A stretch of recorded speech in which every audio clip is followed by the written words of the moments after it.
People are going to get upset. They're going to unfollow. I don't care. I've always said that I'm biased towards kids. So go somewhere else and parade for the parents that are alive and all this kind of stuff while the dead children are in the grave.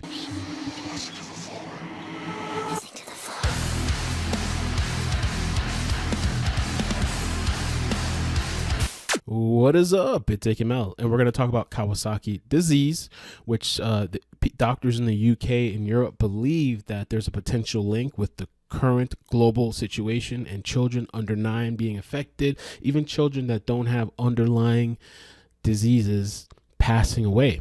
And I've been saying from day one that if you're a parent, you should at least take precaution, at least for the kids, even though there's parents that don't believe in that. There's parents that are willing to sacrifice their children for whatever belief.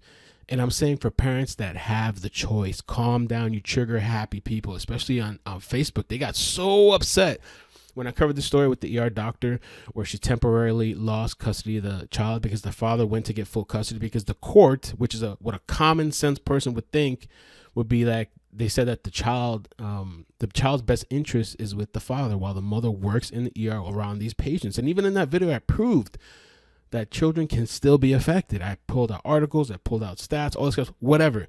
They don't care. On Facebook, they're upset. I'm unfollowing you. Oh, you're an idiot. Oh, how can you do that? You know, I used to like you, but I don't like you no more. Okay, it's the common sense thing to do is if you have the choice, let the other parent have the child.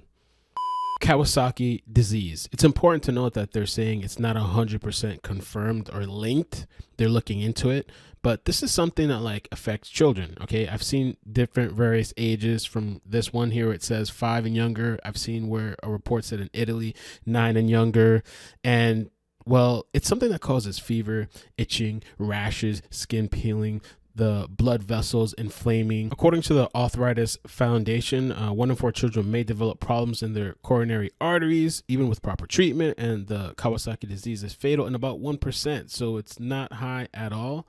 It says that it can lead to serious complications, including aneurysm. So I'm thinking that, and this is just a hypothesis, that this combined with the current virus could lead to more complications. The reason they said they're not 100% sure about the link and correlation is because there were kids that didn't test positive that also had the Kawasaki or symptoms related to Kawasaki.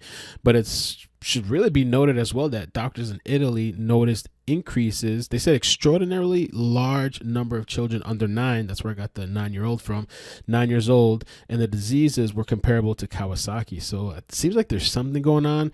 This thing is kind of ever changing, ever evolving. That's why I say parents with kids should be cautious, at least try to be cautious. And by the way, before I get out, because my daughter just woke up, Dr. Theresa Greene, the doctor with the child that temporarily lost custody because they were divorced.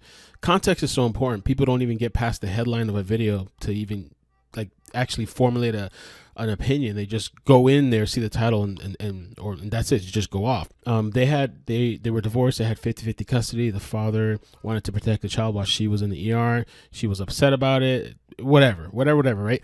So then apparently she got the 50-50 custody back situation until I guess they have to go to court and figure it all out.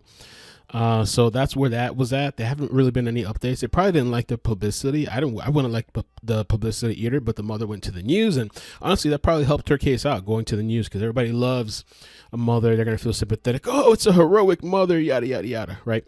And they could give 2 flying Fs about a child or the father. And so she has custody back now. I don't know what else happened because there hasn't been any updates. And yeah, you guys let me know your thoughts. It's a touchy topic, and that's what we're here for. And I mean, maybe you feel that having the mother around the child during this time with a mother that's working in the ER, which with a virus that's still, we're figuring it out. And, you know, we had the conversation last night. Should we reopen the country? Should we close it? And I said last night, whatever you feel about the whole situation, protect your kids. Whatever you feel about it. But some people were really willing to destroy their kids to either make some sort of point to their significant other or their divorced spouse or whatever it is, their divorced ex-husband, just to make a point when it's obvious. And even in the video that I made, I pointed out when she contradicted herself, but nobody cares about that. I'll put the link down below if you want to see the previous video when I talked on that subject. Thank you for the support. And by the way, let me just state that I heard of so many medical workers in the health professional field that they're either sleeping in the garage or they're self-isolating or they're staying in a hotel just to protect their family. So it's not that crazy outlandish of a concept to protect a child if you're in the medical field, you know. And I understand there's people that don't have the choice, but if you have the choice, which clearly some people do, why not? And that's why I'm saying there's a deeper point to that, is to do something to this guy, or just some sort of, I don't know, some sort of vengeful tactic. Maybe they're upset. Maybe they're bickering back and forth. Maybe he's trying to do something. Maybe she's trying to do something. The best thing, the obvious thing, if you have the option, protect the child. Peace. Peace.